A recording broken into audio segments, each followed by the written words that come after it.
Hello, welcome back to the Wrestling Newsroom. I'm your host, All Things Wrestling, and today we're going to look at all the wrestling news from Thursday. We start with the saddest story I've ever had to report. WWE Hall of Famer, legend, and icon of the business, Bruno Sammartino, passed away yesterday at the age of 82. He had health complications over the last few months and died surrounded by his two kids and his wife. If you did not know who Bruno Sammartino is, first of all, how do you not know his name? He is one of the biggest names ever in the history of pro wrestling. But he was a wrestler in the 60s and 70s for WWF, which was the company ran by Vince McMahon's father, which later became WWE. He held the WWF Championship for 8 years and headlined Madison Square Garden 188 times in his career. Many superstars, Madison Square Garden and Arnold Schwarzenegger have paid their respects to Bruno Sammartino, and looking at all the tributes, apparently he was one of the most genuine, kind and lovely people you would have ever met. My thoughts, prayers, love go out to his family in this very difficult time. It's always a horrible situation when you lose a family member, especially when someone as great as Bruno Sammartino was. May he rest in peace. But that's not the only unfortunate story we have to report like that today. We have Paul Jones has also passed away. He was a massive player in the Mid-Atlantic territories through the 60s and 70s. He won the NWA Mid-Atlantic Heavyweight title on 3 occasions, and formed championship tag teams with the likes of Ricky Steamboat, Wahoo McDaniels, and Baron von Raskovic. So, again, absolutely tragic news. My love, thoughts and prayers go out to Paul Jones's family in this very tragic time. We then go to a bit lighter news.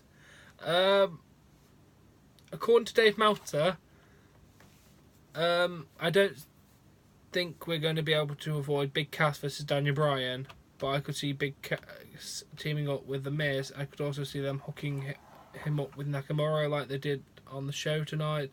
They could do that as a heel team. That's kind of the plans that they have for Big Cass, maybe. We'll have to wait and see what they're going to do with that. We then move on to John Cena's reaction to the breakup. She's in a place where she's just exhausted by some of the things going on in the relationship. John is the love of her life and she adores him. They still speak, it's just very hard, but right now she has to focus on herself. A source notes that John is a mess about the breakup and Balor isn't happy, but she's not devastated. Brie has also had her say on this whole breakup. People magazine put out, on one level she wants to kill him, sure, no one should be allowed to hurt her sister like this, but honestly on another level there's relief. People quotes the source saying Nikki was bending over backwards to accommodate this guy, and everyone, especially Brie, was worrying that she was sacrificing way too much, most for motherhood. Brie was then quickly to reveal on Instagram story that the Brie wants to kill him from the line in the article is completely false. She put in red writing, I'd never say this, and always love John Cena like a brother. He'll always be family. My heart is hurting for he and my sister. So even she said that is a complete false statement that she wanted to kill him. I think they're just making up shit at this point, to be honest. And then we have Tyrus announcing his departing from Impact Wrestling. He went, 2014-2018, I've been a part of Impact Wrestling, worked with a lot of guys, and for the most part enjoyed my time. Having said that, I have grown, they welcome, change is good, and definitely has been a lot of change, and today, after much contemplation, it time for me to move on from Impact. Creatively, we just don't see eye to eye on anything, and I believe and I beat EC3, so I'm good. I wish them well in their future endeavours. Hashtag enough said. I love how he does a future endeavours to the company. Best of luck, Tyrus. I do hope you turn back up in WWE, mate, because you are fantastic. You were so underutilised. And then we go to WWE and 2K Games are reportedly being sued. Randy Orton's tattoo artist Catherine Alexander is suing WWE and 2K Games. She owns the legal rights to the tattoo designs and claiming that the tattoos have been used in WWE video games without her permission. WWE allegedly offered her $450 to use the designs in 2009, but she turned down the offer. Some of the designs include the tribal tattoo on his back, as well as a few others. So, damn. I wonder how they're going to do that. They'll probably sell out of court. And then there's a possible spoiler regarding Greatest Royal Rumble participants. There's been a graphic for the Greatest Royal Rumble which features Great Khali and Rey Mysterio. So, yes. We'll have to wait and see. But yeah, the Great Khali could be in the Greatest Royal Rumble. We will have to wait and see. And then AJ Styles versus Shinsuke Nakamura has now been confirmed for the Greatest Royal Rumble event, 27th of April, at the Greatest Royal Rumble event. It's looking like a stacked card. I cannot wait to do it.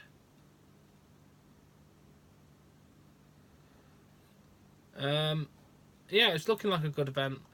And then during a Impact Wrestling conference call, Scott Steiner shoots on fat asses and racist Hogan. He said LAX will be cutting his grass after the Redemption pay-per-view. Trump wants to kick out all the Mexicans, but who's going to cut the grass? Seriously, I mean, that's a legitimate question. And you're a legitimate asshole, Scott Steiner. Please don't tell him I said that, he might hurt me. He said that fat asses are tough because they're used to being mentally and physically abused. Oh, I hate this guy. He called Dixie Carter a dumbass for hiring the racist Hogan and cited that's the reason for Impact's decline. I'm not going to argue with them on that point because to be fair, when Hogan came in, it literally went downhill massively. Eyes tuned out, and it was great before. Yeah, don't know Scott Steiner. And then we've got a bit of an update on the Undertaker and the casket match and all that. Apparently, according to PW's stream, a source says that backstage is hoping that Undertaker will be able to wrestle more frequently, potentially up to 4 or 5 times a year. Really? I thought you just end his career now. Unless you're going to make him a title holder or something. Because, I mean, he could do a Brock Lesnar schedule easily. And then Ryan Satin indicates that Rusev was initially removed from the Greatest Royal Rumble casket match, which was merely a Vince McMahon created decision. It was believed that Rusev's TMZ interview was the reason for the charge, but it doesn't appear to be the case. Apparently, it was a set-up shot for Total Divas.